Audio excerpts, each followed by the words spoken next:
Đó, nó bên mông nhất là tàu Tulu đâu. Mông nhất là chỉ hồ Tulu hồ vi vòng nữa đâu.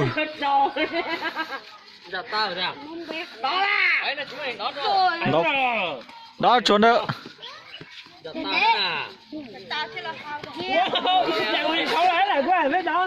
Chăm nó kể đây luôn đó. Đi về đó thì cái đạo đây.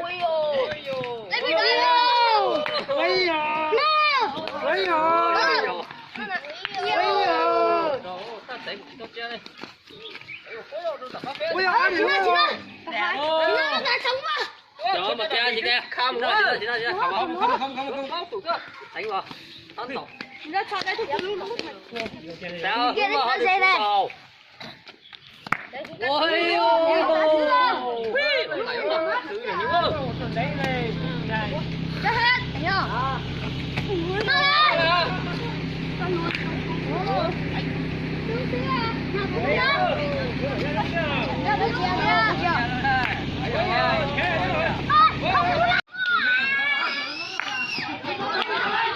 Trời no.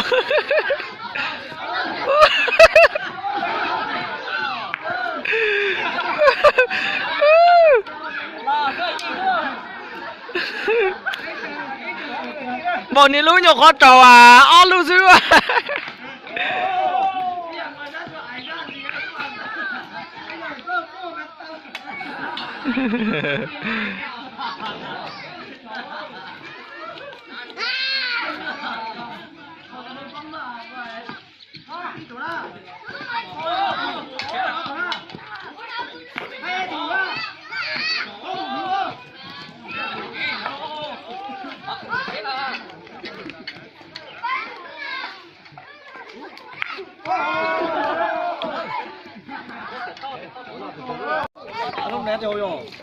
Đánh xí to về.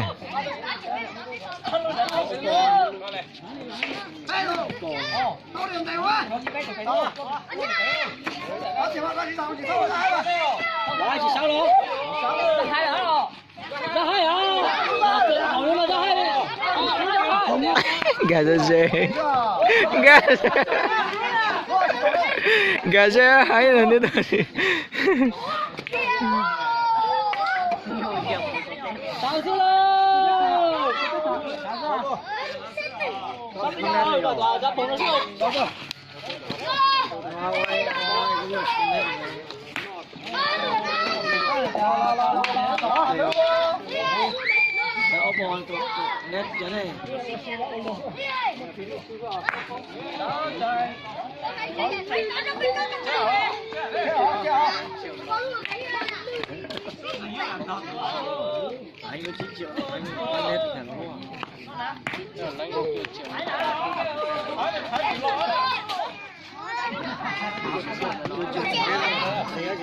Luôn này 9 triệu đấy à?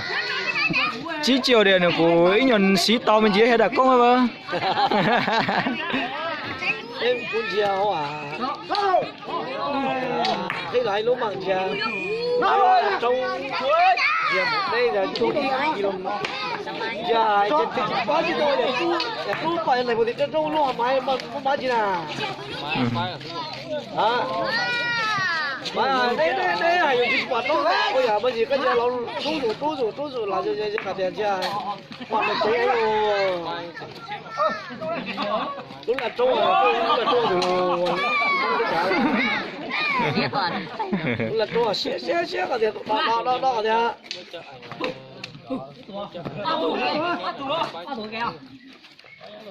Tụi bé xếp lại tụi cái gì thì chỉ xếp cái gì này có thì chỉ còn này nhá. Cái gì này trú rồi dây rồi là còn này chết rồi nhá. Xếp cái lon này có rồi mấy gì ra. Quá thì cho cái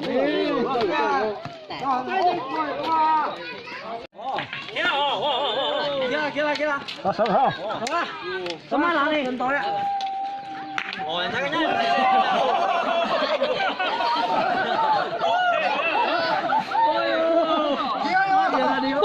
Ra tua. Mà, thì cho ôi nhân số bẻ cả tiền lắm. Cái bụng. Ôi. Ra luôn ra. Thì chớ. Tìm thứ. cho chó luôn là các bạn ăn nữa. Cho mất đi là tiêu mất.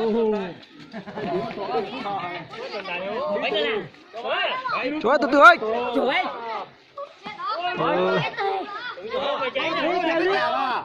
Tôi đi chặt không đi xong mình nhóc mày vậy.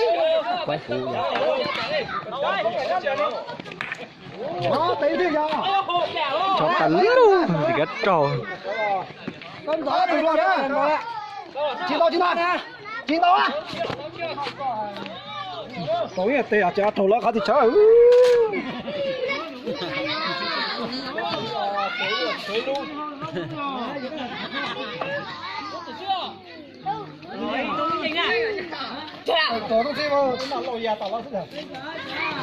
ô nó là ô tô tiền rồi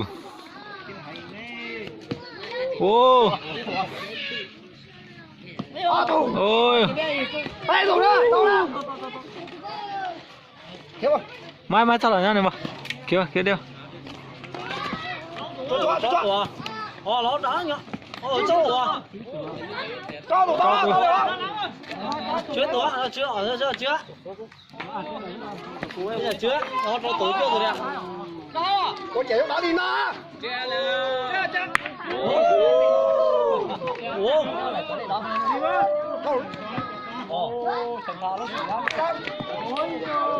tổ ấy à Kia rồi. ơi ơi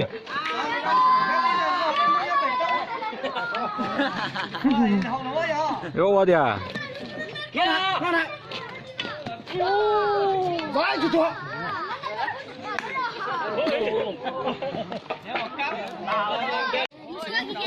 Nè luôn.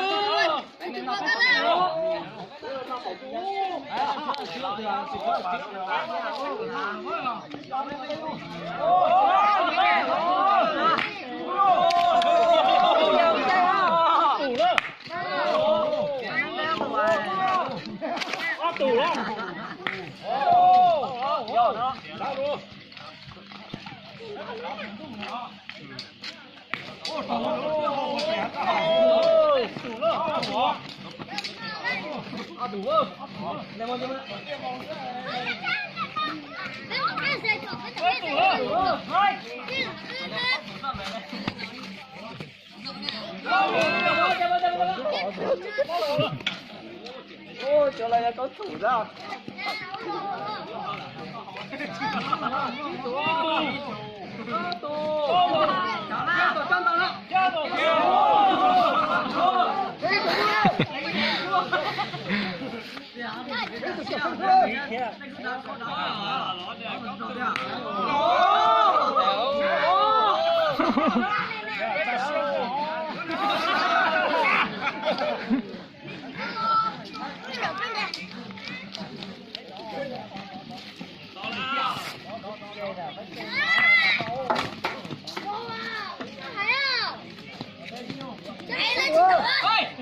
Mà thấy mấy người đổi tụt kia mấy tụt kia đâu. Chưa.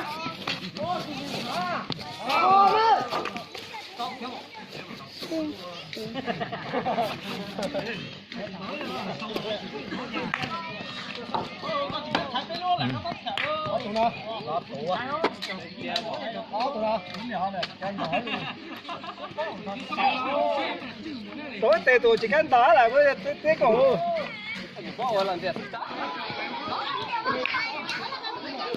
wow